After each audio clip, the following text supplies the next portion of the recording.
Moin, ich bin Tillmann von der Radelbande. Das hier ist das Carlos C1. Und ich muss diesen Witz gleich am Anfang aus dem System bekommen, denn wenn man sein Auto verkauft und einen Carlos kauft, ist man zwar Carlos, aber nicht Carlos los. Ich bin doch, keine Sorge, ich bin mir sicher, die Leute finden das witzig.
Carlos Mobility ist eine junge deutsch-taiwanesische Marke, die von erfahrenen Fahrrad- und Lastenradentwicklern gegründet wurde. Und sie haben sich in ihrem Tun von Berlin inspirieren lassen. Von der Kultur, dem Lifestyle, der Mobilität. Und ob das gut oder schlecht ist, hängt wahrscheinlich davon ab, ob und wo in Berlin du lebst. Auf jeden Fall starten sie mit zwei Fahrrädern auf dem deutschen Markt. Einmal das M1, ein 24 Zoll Midtail Cargo Bike, und dem C1, einem 20 Zoll Longtail Cargo Bike. Also meins und seins quasi. Aber im Laufe des Jahres wird noch das M2 und das C2 auf den Markt kommen, jeweils dann mit einer Kettenschaltung. In diesem Video wollen wir uns aber das Carlos Mobility C1 einmal ganz genau ansehen. Aber bevor wir das machen, zwei Punkte. Punkt 1, warum trage ich die Sonnenbrille? Ich glaube, wenn ihr sehen würdet, was sich hinter der Brille verbirgt, dann würdet ihr schreiend weglaufen. Und Punkt 2, das hier wird nicht das einzige Video zum Carlos C1 bleiben, sondern am Ende der Testphase werden wir das auch noch mal bewerten. Deswegen abonniert am besten einmal diesen Kanal, wenn ihr das nicht verpassen wollt. Allgemein lebt der Kanal von eurer Interaktion. Deswegen würde es uns sehr freuen, wenn ihr einmal den Daumen nach oben gebt und einen kurzen Kommentar in der Kommentarspalte hinterlasst. Vielleicht darüber, was ihr zum Frühstück hattet oder wie das Wetter bei euch ist oder vielleicht auch zum Rad. Auf jeden Fall helft ihr damit, dass dieses Video möglichst vielen Leuten angezeigt wird. Vielen Dank. Und jetzt gehen wir aufs Rad ein.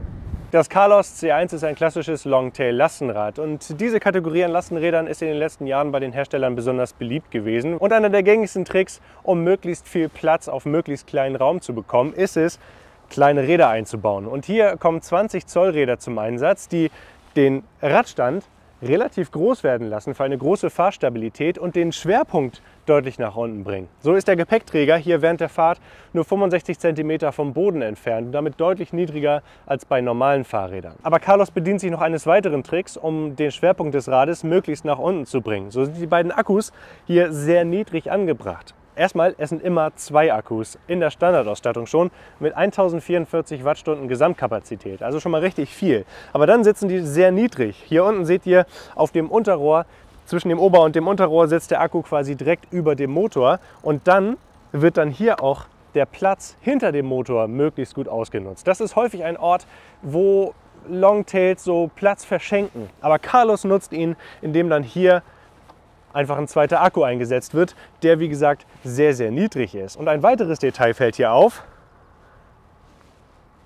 Flaschenhalterösen. Ganz genau. Also man muss nicht raten und rätseln, wo man sein Schloss irgendwo anschrauben soll oder einen Flaschenhalter, sondern da gibt es eine Möglichkeit. Auch wieder hier hinten, da wo relativ viel ungenutzter Raum ist. Ein weiteres Detail sehen wir hier unten, und zwar ist der Ständer arretierbar. Wenn wir jetzt das Rad irgendwie nach vorne ziehen, dann geht das nicht, sondern der Ständer bleibt immer in seiner Position. Erstmal, wenn man hier diesen Hebel drückt oder den Hebel hier oben am Lenker zieht, dann lässt sich der Ständer einfach lösen und man kann mit dem Rad losfahren. Und das geht auch zum Beispiel, wenn man auf dem Rad sitzt. Ein Detail, was man bei Longtails recht selten sieht, ist der Einsatz einer Nabenschaltung. Das liegt an der Grundkonstruktion der sehr langen Kette, eines solchen Longtails und weil man ja irgendwo auch die Kette an Ständer und an vielen Rahmenteilen vorbeiführen muss. Carlos hat das so gelöst, indem sie zwei Kettenspanner verwenden. Einer führt hier oben die Kette über die Ständerkonstruktion rüber und der zweite Kettenspanner sitzt hier direkt an der Narbe dran und spannt die Kette. Und der ist auch federnd gelagert, sodass die Kette auch während der Fahrt nicht klappert. Und diese Konstruktion macht es natürlich auch einfach, dann doch noch eine Kettenschaltung hier einzubauen. Das Carlos ist mit einem speziellen Brose-Motor ausgestattet. Der Motor an sich ist nicht speziell, aber die darauf eingespielte Software wurde extra mit Carlos zusammen entwickelt und soll untenrum etwas mehr Dampf bieten und etwas besser für den Einsatzbereich abgestimmt sein. Eine Sache ist auf jeden Fall cool bei diesen Brose-Motoren, und zwar haben wir hier das kleine 1,5 Zoll Display, das alle möglichen Daten anzeigen kann und auch smarte Funktionen bietet. Mit der Brose App kann man zum Beispiel das Fahrrad selber konfigurieren, man kann navigieren und somit ist auch das Carlos mit dem Brose-System ziemlich smart unterwegs. Als Urban Utility Bike muss das Carlos C1 natürlich einiges an Praktikabilität bieten. Die meisten Longtails lösen das mit 2 Gepäckträgern. Und auch das Carlos ist hier keine Ausnahme. Der hintere Gepäckträger ist aber ganz besonders interessant, denn er hat in der Standardausstattung einiges, was er mitbringt, um das Leben mit diesem Bike möglichst einfach zu machen. So sind diese Sitzpolster, dieser Bügel und auch der Frontgepäckträger immer in der Standardausstattung mit dabei. Innerhalb dieses Bügels findet eine Eurobox mit den Maßen 60 x 40 ganz einfach Platz. Und wenn diese Polster hier montiert sind, dann finden 2 auch größere Kinder ganz einfach Platz. Die Polster sind dabei sehr bequem, die fühlen sich angenehm weich an, nicht zu weich, nicht zu hart und lassen sich durch diese glatte Oberfläche sehr einfach reinigen und saugen sich auch nicht mit Wasser voll. Aber auch ein Kindersitz kann hier ganz einfach montiert werden oder sogar 2 Kindersitze hintereinander. Auf dem Gepäckträger an sich ist dann ein Interface für Thule EasyFit Sitze, aber auch Sitze, die so von der Seite greifen, wie der Hamax Caress, lassen sich ganz einfach montieren. Und wenn wir den jetzt nochmal abnehmen, Gepäckträger ist nicht gleich Gepäckträger, denn dieser Bügel an sich bildet die Basis für sowohl diese Sitzpolster als auch für Kindersitze, die sich dann hier auf dieser oberen Reling einhaken lassen. Und dadurch wird der Lack des eigentlichen Gepäckträgers, der fest mit dem Teil des Rahmens ist, wird nicht in Mitleidenschaft gezogen. Das finde ich ebenfalls ziemlich schlau. Und einen weiteren Trick hat dieser Bügel hier oben noch. Denn hier oben gibt es eine Tür. Dieser Bügel, der lässt sich einfach nach oben klappen und umlegen und schon können die Kinder selber einsteigen und man muss sie nicht über diesen Bügel heben. Und so ist er wieder geschlossen. Aber das ist nicht der größte Trick dieses Gepäckträgers, denn wir lösen das Rad mal vom Ständer und dann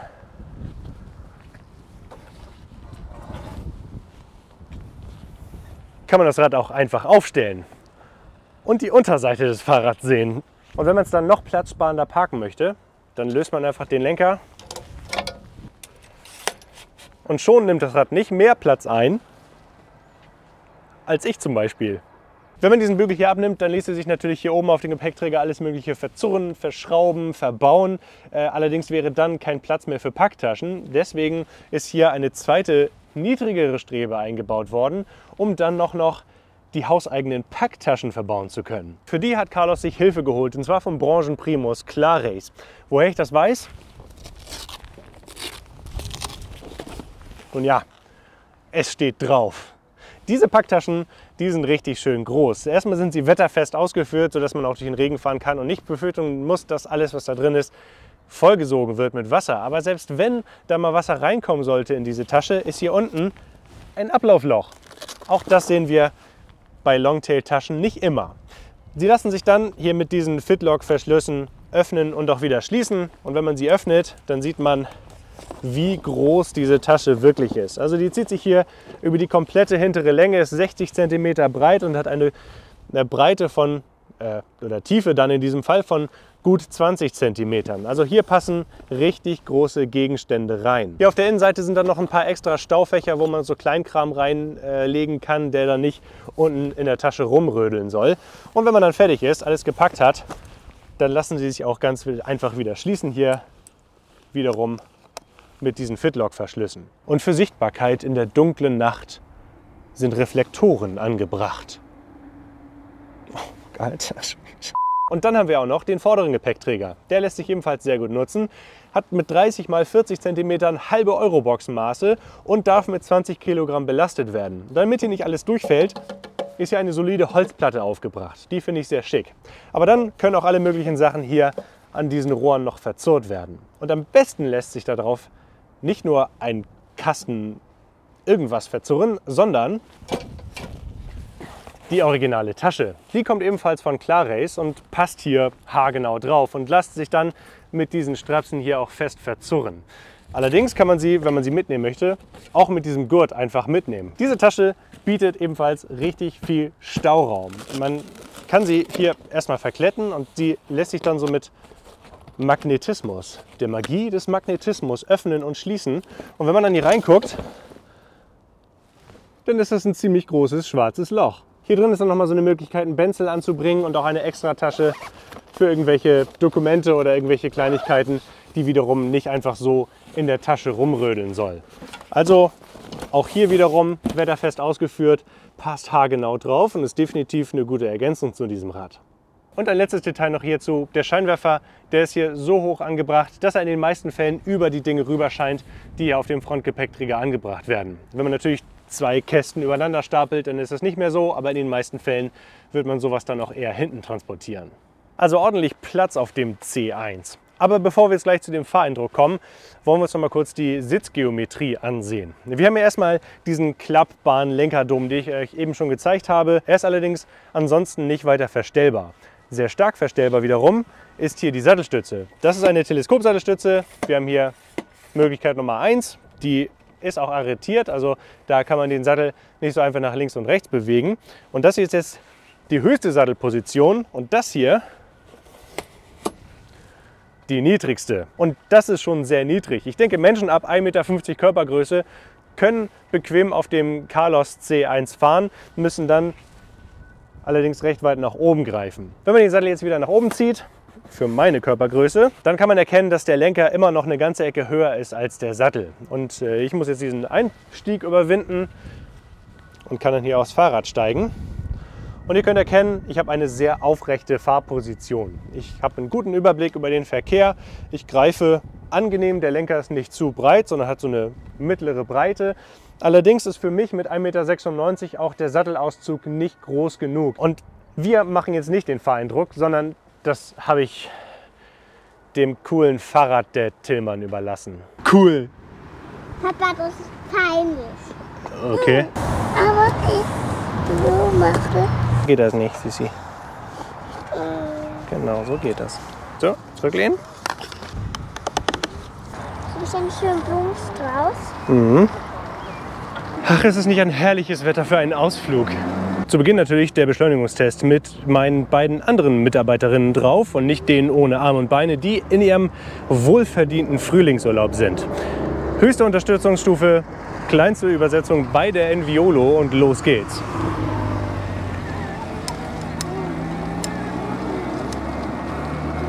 Und wir sind bei 25 km/h. Und eine Sache muss ich sagen, die Beschleunigung ist erstaunlich gut. Wir haben hier 70 Newtonmeter, was nicht ganz mithalten kann mit den größten und stärksten Motoren. Aber dieser Motor, der hat mit dem Rad nicht viele Probleme, muss man ganz ehrlich sagen. Es ist nicht so super punchy, also es kommt nicht untenrum so ein richtiger Druck. Aber die Beschleunigung ist sehr gleichmäßig, sehr graduell und angenehm. Und was auch auffällt während der Fahrt, dieser Motor ist sehr leise. Man hört ihn wirklich gar nicht. Die Geräusche von dem Fahrrad an sich, von den mechanischen Komponenten, sind lauter als dieser Brose Drive-T-Motor. Das ist auch sehr angenehm. Und der wichtigste Test ist natürlich der Bergtest. Der mächtige Jerusalemsberg, unermessliche Höhen. Die Sauerstoffflaschen sind in den Packtaschen ebenfalls verstaut und wir fahren da jetzt mal hoch. Nicht sonderlich viel Kraft aufs Pedal, so 200 Watt maximal, eine angenehme Trittfrequenz. Und wir sind jetzt so bei 19 km/h, hier an den unteren, flacheren Hängen des Jerusalemsberges. Und hier jetzt, wo es steiler wird, da merkt man schon, da muss der Motor mehr arbeiten.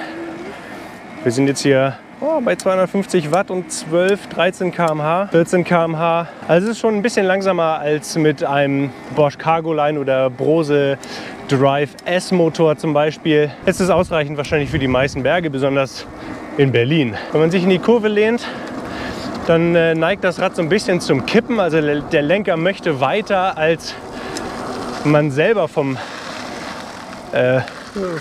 Kipppunkt aus gesehen. Das unterstreicht diesen Effekt, dass halt der Lenkwinkel offenbar relativ steil ist und somit das Rad eher zum sich dadurch schneller und zackiger einlenken lässt. Wenn man allerdings sich in die Kurve lehnen möchte, dann gelingt das richtig gut und richtig angenehm. Die Bodenfreiheit ist auch groß genug mit den Pedalen, also man kann auch weiter treten. Und auch da gibt es überhaupt keine Probleme mit dem Carlos. Einen richtigen Bremstest werde ich jetzt hier mit den beiden Kindern drauf nicht machen können. Also ich werde jetzt nicht absichtlich voll in die Eisen gehen. Aber Kinder, haltet euch mal gut fest. Ja, also die Verzögerung ist gut. Das Rad taucht vorne sehr stark ein. Ich kann jetzt nicht genau sagen, wie lang der Bremsweg war, aber ich bin noch nicht voll in die Eisen gegangen. Auf jeden Fall ist das Hinterrad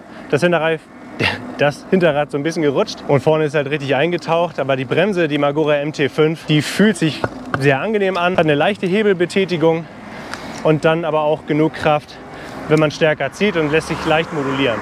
Beim Beschleunigen und Wiederbeschleunigen merkt man, dass der Motor sehr feinfühlig arbeitet. Also die Unterstützung ist sofort da, wenn man in die Pedale geht. So, wenn man jetzt hier in scharfe Kurven gehen möchte, muss man etwas langsamer werden.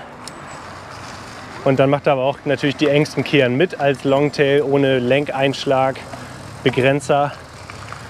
Man muss den kurvenäußeren Arm aber schon relativ weit rausschicken. Also auch da kein Problem. So, und jetzt mal etwas schneller hier mit 30 km/h diese geschotterte Strecke runter. Und das Rad fühlt sich insgesamt sehr stabil an. Also es schlackert nichts hier, auch bei höheren Geschwindigkeiten. Und auch hier rollt das Carlos sehr angenehm rüber. Das finde ich wirklich erstaunlich. Das ist größtenteils den Reifen zuzuschreiben. Die Federgabel macht natürlich auch eine gute Arbeit. Hier habe ich noch nicht mal das Empfinden, dass ich jetzt unbedingt irgendwie eine Federsattelstütze bräuchte. Und dementsprechend fühlt sich auch das Heck an. Also das ist sehr angenehm, neigt nicht zum Holpern. Und der ganze Rahmen des Rades fühlt sich dabei aber sehr stabil an. Das rollt wirklich gut überall rüber. Jetzt können wir mal was testen, was mit meinen anderen beiden Mitarbeitern nicht möglich wäre. Kinder, könnt ihr hinten auf dem Gepäckträger mal so ein bisschen wackeln? Ja, okay, man merkt ein bisschen, dass sie ein bisschen was machen, aber durch den niedrigen Schwerpunkt dieses gesamten Fahrrads stört das nicht so richtig die Fahrt. Das finde ich echt gut. Jetzt mal hier über den Rasen.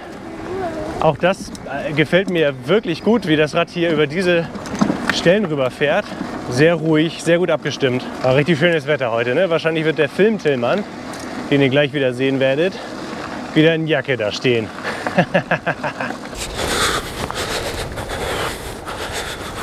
Das Carlos C1 kommt mit einer unverbindlichen Preisempfehlung von 5.999 € um die Ecke.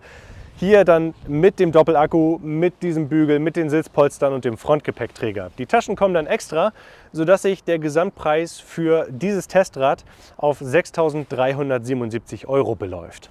Ich bin mal sehr gespannt auf die nächsten Wochen mit dem Carlos C1. Die Kinder fanden es schon mal sehr gut. Die ersten Tage waren vielversprechend und auch die Farbe, finde ich, die sticht richtig heraus. Gerade wenn das Rad in der Sonne steht, dann ist das schon ein echter Hingucker. Aber ihr werdet es dann im zweiten Video sehen, was wir als Familie damit erlebt haben und was wir davon halten. Jetzt seid ihr gefragt. Wie ist euer erster Eindruck vom Carlos C1? Schreibt es doch mal unten in die Kommentare. Lasst einen Daumen nach oben da, wenn euch das Video gefällt, und wenn ihr dabei sein wollt, wenn die Radelbande das nächste Mal auf Tour ist, dann abonniert den Kanal.